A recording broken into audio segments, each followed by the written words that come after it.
Now for another fun set that is neither at the top nor at the bottom, but I would say it's a lot closer to the top than it is to the bottom. I did not buy this set new. I absolutely did not. The 6973 Deep Freeze Defender, the largest ship in the Ice Planet 2002 line. It is a fun set. It's a fun set to build. You have to pay very close, very close. You put your eyes very. How am I supposed to say this? You have to be very. For crying out loud! I should not make these videos after 11:30 p.m. You have to pay very close attention to the instructions when you're building this. Not for the majority of it, and I think it lulls you into a sense of complacency because it's got a lot of brick, a lot of basic brick, 1x2, 4, 6, 8, 12, 14, 18, or 16. But there are some steps. Oh, I forgot a piece, and you go back 3 pages. So, and this is not even a complicated set like they have these days. But these days, they tell you the pieces you're going to put in. For every step, and it's like 2 or 3 pieces. This one, it doesn't tell you what pieces you're going to put in, and you have to pay attention. I like this set. It's a very long set, as you can see. I'm not saying. Let's just do a quick comparison. What was that? Oh, something broke off. Oh, this broke off. Let's do a quick comparison to the other long set. Well, let me push these things out of the way. It is just as long. The 6985 is slightly longer. Slightly. And that's just because of the antennas in the front and the things in the back. But the 6973, fantastic. So, Ice Planet is a very cool theme. I really love it. The Sat5 in the background is one of my favorite sets in the entire space Lego theme from all various iterations. This one is okay. It's got some playability features. The front cockpits come off and they have the skis on them, so you can go on the Ice Planet and like ski around. It's got the tools on the side. It's got the snowshoes or snow skis for the guy, and they click in here. So, and they both come off, so that playability. This thing does come with 3 minifigs.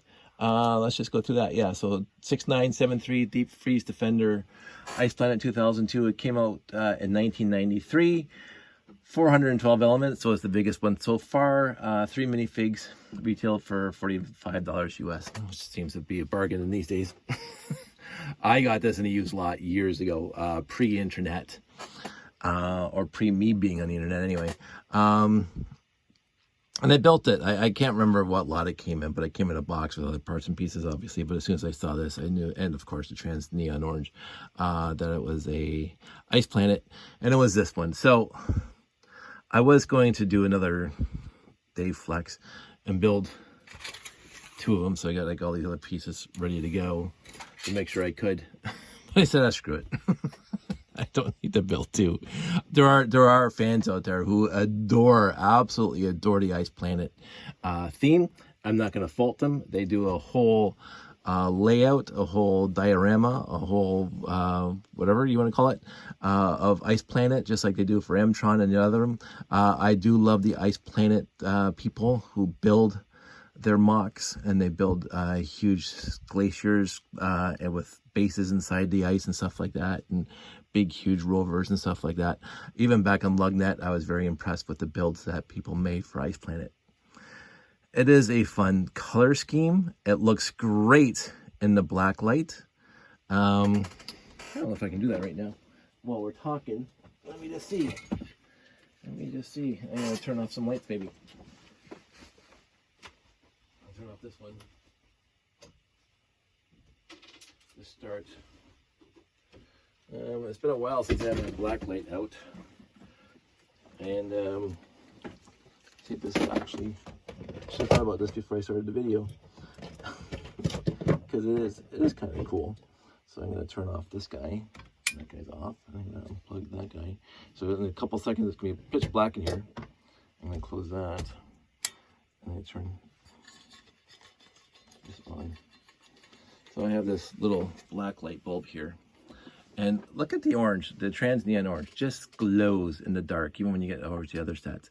It just does a nice glow. And I remember at one of the brick fats, somebody had, I don't know if it was an Ice Planet mock, and you can't see up there, but even the UFOs are glowing up there. I'm going to actually pick this thing up for a sec because you can see the trans neon green. So it's, I can see why they like the trans neon green, but it looks really cool for the Black Tron 2 and the UFO and the M-Tron. Let's get the lights back on because, you know, whatever. I did keep this black light in here just for such occasions as this.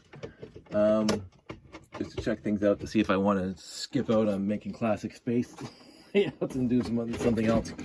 But anyway, Ice Planet 2002, the Deep Freeze Defender. The playability is the front cockpits come off and they can go skiing around wherever they are across icy tundras and whatever. This middle part lifts up here and the missile's underneath. And I forgot about this. This missile is actually different than the missile that's on the ISAT 5. I thought they were the same, but they are slightly different. They still have the magnet. So now when I'm going to build the base, whenever I get around to getting to the point where I'm building the base, I'm going to have to verify if that's a different missile. I thought they were all the same. So my bad, they are not the same. The top part is pretty much the same, right?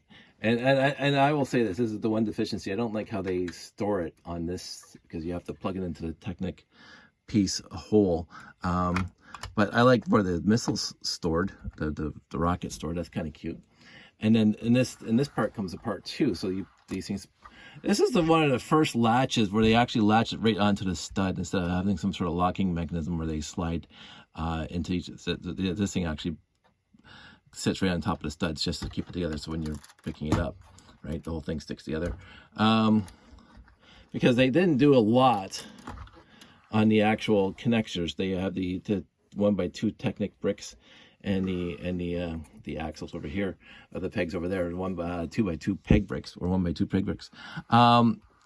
This back end, I want to like it. I want to say it's okay. I actually do like it. I just find it to be very, very well bulky, first of all, and I get it because of what it's doing. But just it seemed to be a little chintzy on the back end building. A lot of pieces that are not studded in and stuff. But what happens is that you open up these things and you slide the doors. There's the same roll doors that came in the garages back in the 70s and 80s. And as you're pushing this down, a little fire pops out. Now, pretty cool mechanism for it to do that. The flyer, I forgot. This is basically a meh for me. I think this is the weakest point of the whole ship. But I get how small it has to be to fit into the garage, the floating garage in the back of a spaceship. Because again, we're back to the one control on one side and a touchpad here. They could have, well, they couldn't put it on that side because, of course, the magnet's going to pick up the rocket. Now, this thing compared to the rocket, let's just pull the rocket out. Here's the rocket, kind of big. And you got this guy, like, is this supposed to like retrieve the rocket? Like this thing's tiny, and like was the rocket just supposed to stay on the side here like that? You know, you got this little tiny ship that's retrieving this big rocket, and the little tiny ship has no thrusters, none whatsoever. I've always had a problem with that. Again, in universe, how is this thing flying? How is it flying? And flying, especially with a big huge rocket on the side of it.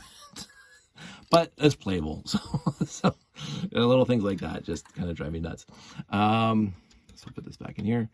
But overall, to me, that's not even.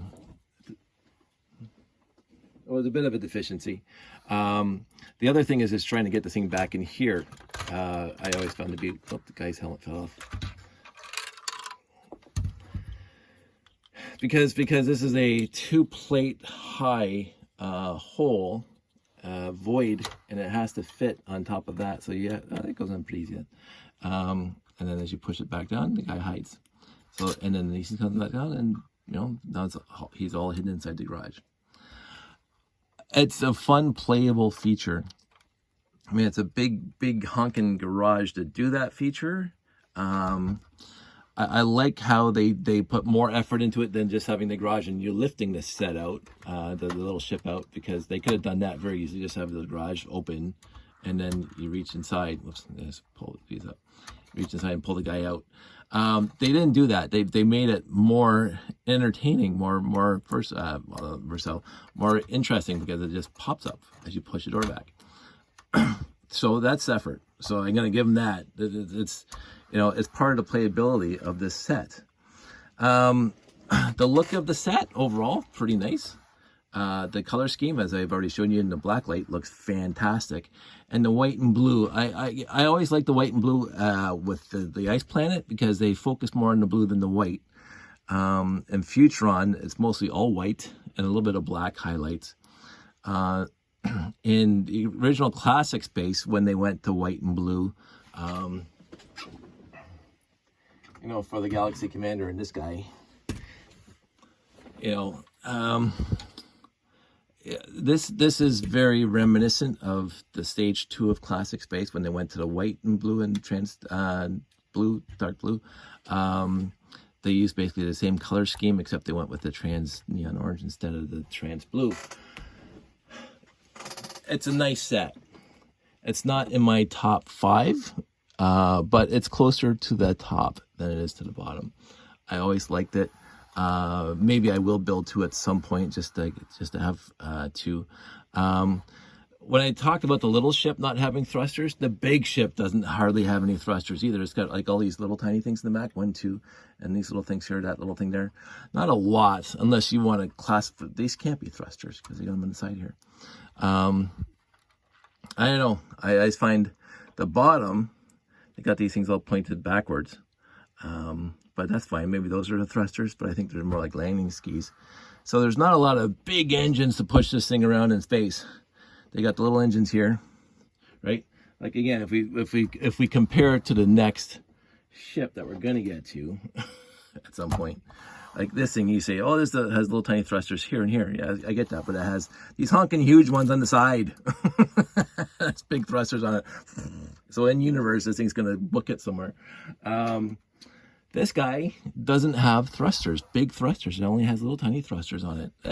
Again, in universe, things I find slightly annoying, but it's not going to depreciate my appreciation or ruin my appreciation of this set. The overlip here, where this thing is actually sitting out farther than these guys, I think is a bit of a design flaw. They could have built that a little differently, so it's like nice and smooth in the front. Either moving these 2x3s out or something. I think this, to me, this is a bit of a deficiency of a poor planning, where this piece isn't coming, this corner's not coming right down to the top of the stud. But again, I'm gonna look by it. I do like how they used the plane wings, like 6 of them in here, so you get these nice little angles here, nice little angle here, nice little angle here. Oops, nice little angle here, here, and then here and here. I like that, and I like when they use these little wing plates on top everywhere. 1, 2, 3, 4, 5. I like that, so it kind of completes the theme going all the way through. A nice motif, as they say. There are deficiencies in the set, but I think the deficiencies are minimal, and it's just me, you know, being picky, because overall the set is really cool. Overall, it looks awesome. Overall, it has really good playable features in it. Overall, it has really cool pieces. I mean, as I said, it comes with a lot of basic, but it comes like with 2 1x16s, and I think 4 1x10s, and a bunch of 1x14s or 1x12s. And the garage in the back, I mean, those pieces are awesome, right? The garage pieces are always awesome. The big skis, 4 big skis, like there's lots of really nice pieces in here. And if you get it, you can build a lot of smaller sets for Ice Planet, and other spaceships if you want. Other themes can be built from this, because again, blue and white was used before. So I don't want to keep on, you know, I'm trying to make my videos a little shorter because more people are watching, and you know, me going off and on about, you know, tangents galore. One thing I will point out is something that I keep on forgetting, because I've been collecting Lego for years. You have the 1x2 grill tile with groove. The reason why they have to specify with groove is because they actually had the grill tile without groove. I forgot about that. It's just like the tile itself, the 2x2 and the 1x2 tiles. This one is older. It has no groove on it, and you're basically, and I don't know when they changed. It's probably in the late 70s, early 80s when they changed from the groove, the no groove, to the groove, and that's just so you can get them off the base plates or get them off easier. Take them apart, because it was very, very hard. I remember this when I was younger and I got these guys and these guys. It was very hard to get these tiles off of pieces because there was nothing to latch onto, and you would like bend plates to get them off. So yes, the grill tile actually did come out in the first, I don't know, 1 or 2 years without the groove on it. And every once in a while, I'll reach in my bin to grab a grill tile, and I'll realize that it doesn't have a. Let me rephrase it again. I shouldn't do these things after 11 o'clock. When I go get a 1x2 grill tile, it doesn't have the groove in it to get off. So to take it off afterwards. So I do keep an eye on it. I know that I have white ones and I have gray ones. I'm not sure if they actually had them in black, because I haven't found a black one without the groove in it yet. One thing I wanted to talk about is greebling. This thing has some pretty rudimentary but pretty cool greebling. I like these things sitting here because that would be a big sea of white if they weren't sitting here. I like these things on here, kind of matching these things over here. So again, they tried to match. This thing and that kind of matches. They put some effort into this. And as I say, you got the 5, 1, 2, 3, 4, 5 little tiny wing plates on the top. They tried to put a little bit of effort to make it a theme going from front to back. And when you're looking at it from the top, let me just get underneath it. It's a really cool looking ship when it's coming at you, right? It looks bulky, and it is bulky. It weighs, I don't think it weighs nearly as much as a 6985. So put them on a weigh scale. This one feels to be lighter. So, but it has some heft to it. It has some lines to it. I like the white lines going from front to back, and the blue. They didn't make the one line consistently go, but this line goes all the way through the middle part on the same plane. I would have maybe liked it to continue here, because this wing is on the same plane as this guy, so they could have changed this instead of putting a brick in here. I think this is one of the. That's for the garage. They couldn't do that, the garage door. They did continue a little bit back here. It would have been nice, and I don't know how they would have done it now. It would have been nice to have the one line go all the way from front to back. But that's just me being picky. And that's just, again, a small pickiness. Overall, a really, really cool set. Overall, a lot of fun to play with. And, you can't complain too much about the set. One thing I will say is this part here was very, very reminiscent. And of course, I haven't done it yet. The big Space Police 1 capital ship, because they did the same kind of thing halfway through, and this is where the push out for the thing, it doesn't come apart here, but they use the landing pads inside like that. I like that idea, and I like to see that they used it again, just for, I guess, additional greebling, really. They didn't have to put those pieces there. They're just structural. They're not doing anything besides looking good. So they gave you extra pieces, extra quote unquote cool pieces. They could have just put two by two bricks there instead of like the landing pads, right? But they didn't. They put landing pads in there, and you really can't even see them here. They can see them see them through the trans neon orange. This looks a little too blue, a little too bulky, but again, that's a nitpick. As I say, this set's a lot of fun. Glad I built it. Maybe when I get around to getting everything together I want to put it here like that and turn this thing back this way so you can see all the other pieces in the background. This comes off. Shouldn't do that. I got all my other ice planets back there. Just to put them there. There we go. Yeah, I'm gonna actually wrap this up. Guess there's no point in going on about nothing. it was a fun set.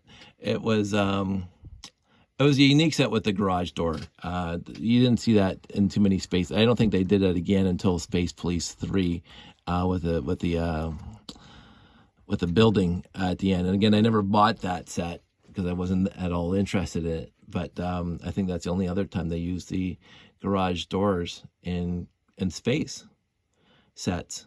I'm trying to think. I can't think of any off the top of my head.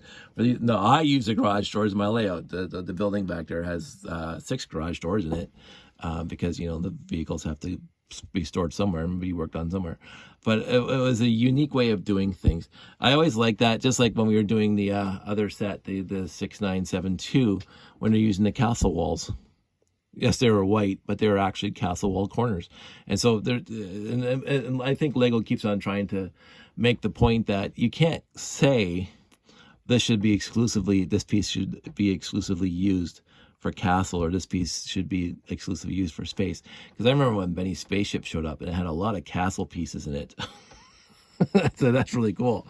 Because it's Lego and you mix and match. And so they got the town garage door in a space set. And I don't know if that was done on purpose to say, hey, you guys don't have to, you know, you guys can use town pieces in space, and you can use space pieces in castle, and you can use castle pieces wherever. I'm glad they did it. I really am. So yeah, that was another tangent, but that was a good one. So, but I'm not going to go on anymore. 6973 Deep Freeze Defender Lego System Space. I'm reading again right off of Lugnet, because that's the only place you would go for these kind of things. The only place you should go for these kind of things. And let's see what the 6974, just to give you a heads up. Oh, no matches found. So there's no 6974. 6975. I think somewhere in there is going to be a UFO. Yay! 6975. So that is a prequel to what we're going to do next. That's probably going to take me a lot longer to get all the pieces, because these were a lot of basic pieces, and that was pretty easy for me to gather. The Alien Avenger might be a little more difficult, so it might not be for a couple days. We will see.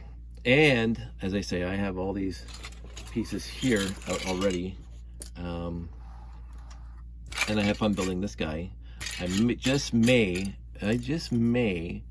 build the second one now, but I won't make a video about that because, again, I don't need to flex.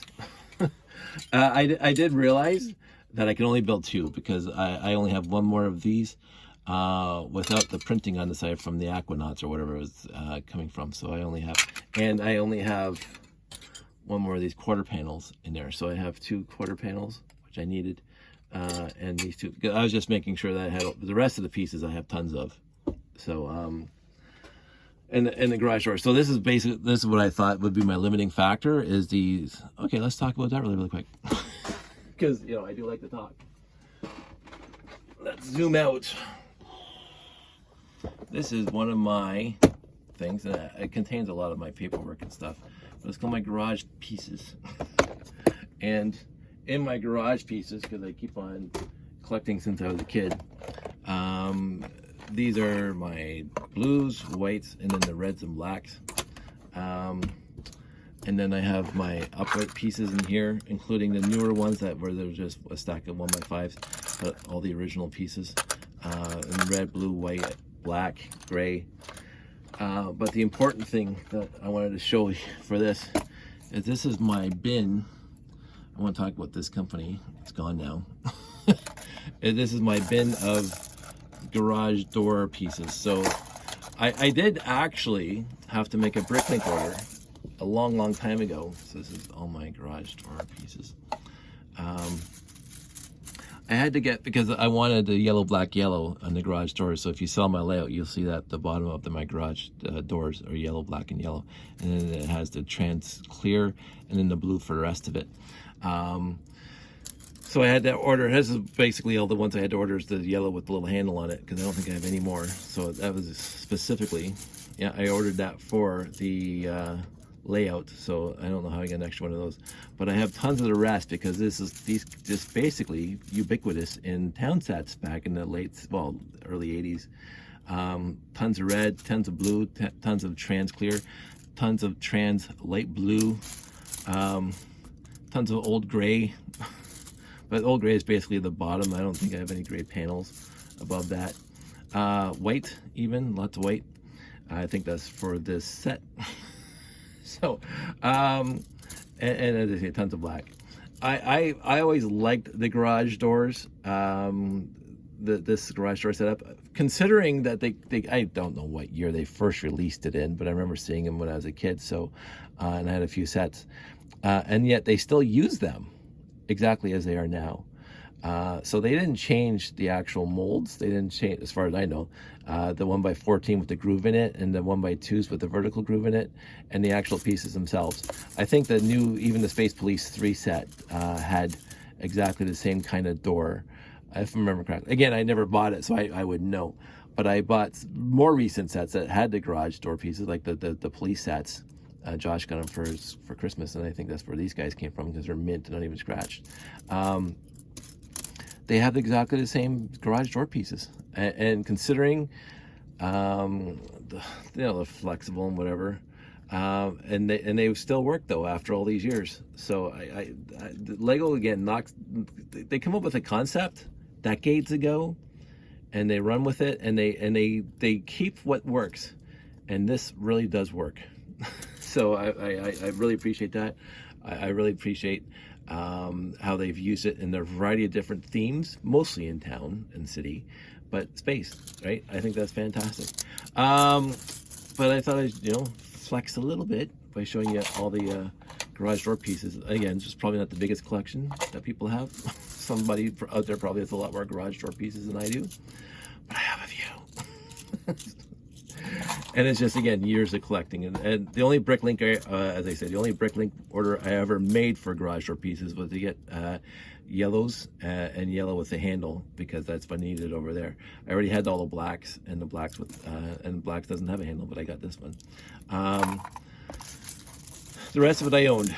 And I remember for my first couple shows, I did not have all the yellows and blacks that I needed, so I just put blue doors in. I don't think anybody ever noticed. But that's one of those little things, one of those stupid little stories that I have that nobody actually besides me cares about. And as I would have to say, if you're watching this video, you built for shows, because you're probably one of my friends that have built for shows, and you put a lot of effort into your mock. You build it out, and you want to show it off to the world. And there's usually a deadline in there that all of a sudden you got, it's a deadline, and and this is Joshua. There's a deadline, so you rush it, and you say, oh, I'm just going to put this together for now, but I'll fix it for the next show. So you build it, and you say, oh, it's, and then you take it home and leave it in the box for the next show, because we do a lot of shows, or we used to do a lot of shows every year. And you say, sooner or later, I'm going to fix that, whatever it is. And for me, it was those garage doors. I think it was for the first bunch of shows that the garage doors, half of them had the yellow, black, yellow stripe at the bottom, 3 pieces, and a lot of them had just the blue and clear, trans clear.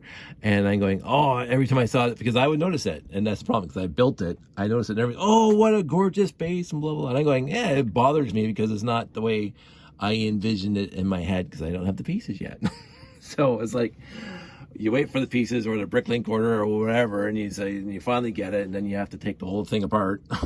So to get at it, to get the, and I will also say this, the garage doors for the town series and the city series that they have now, not too shabby, but when you put it in a mock, like a big tower mock, and it's being transported from here to home, from home to your show and back and whatever, those garage doors get pretty, they flop out a lot. They pop out a lot.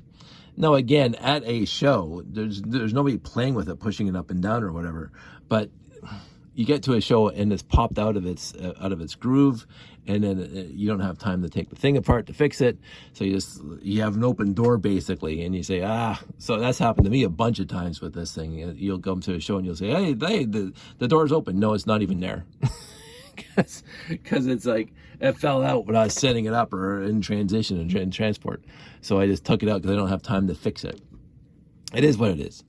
It's part of the joys and or well, we'll just say this: it's part of the trials and tribulations of doing a show. I've said this many times. I adore doing shows. It's one of my most favorite parts of this entire hobby is the public days at shows.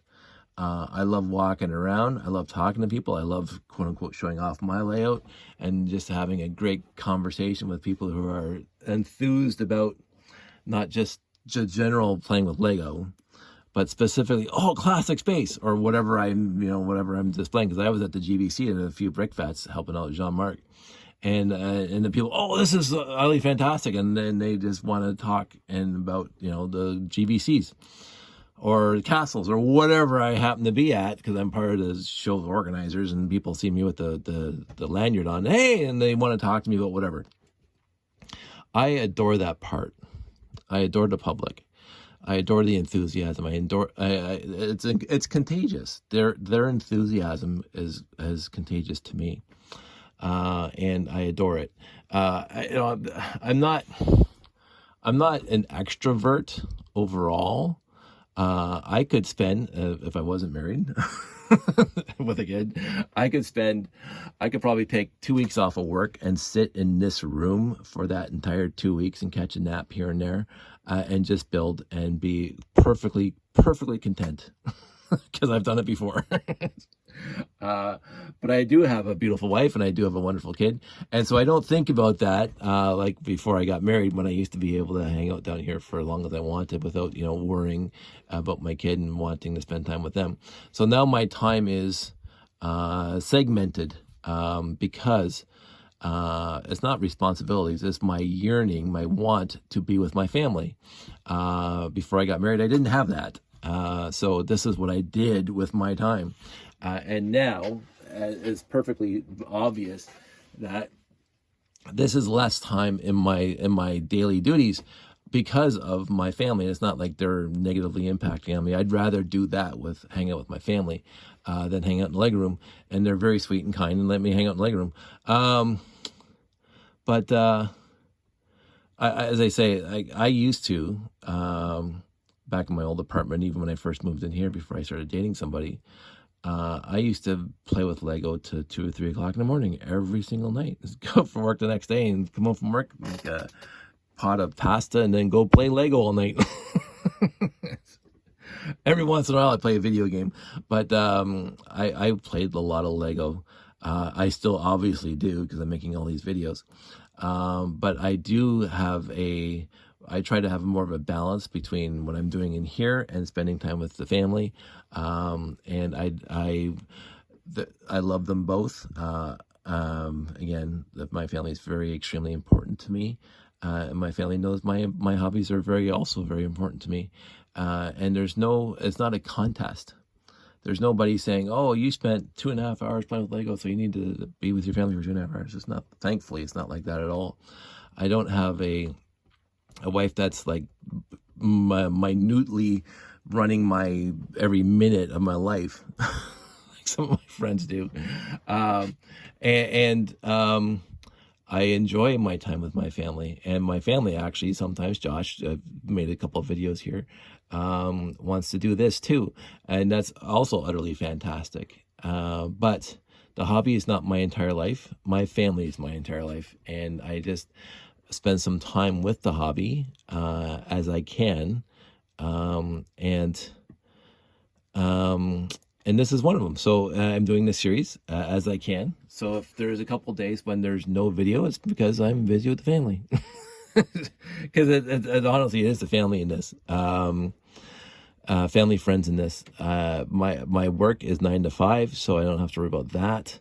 I don't do a lot of after hours work, but I do have a life outside this hobby, and this hobby is an integral part of my life, but it's not my entire life. And I'm very, very happy with that. I'm very, very happy that I found somebody I can share my life with, and that we have a son that we also share our lives with. Because I will say this, this was a tangent starting off like talking about public and how I'm not an extrovert, but I'm not an introvert either. But I would say back in the day when I first bought this place and they moved in, and all my friends come over. I have an open door policy. I do have an open door policy. I've always had an open door policy. It's like my whole family. It's the way we were brought up. You're driving through Hamilton, you stop by, you say hi. I'll have coffee waiting for you. Just drop me a line and say, hey, can we come over for a visit? Absolutely. But when I was living here on my own for the longest time, and even my previous apartments, you know, I had my Lego room and my computer room and my, you know, kitchen, whatever.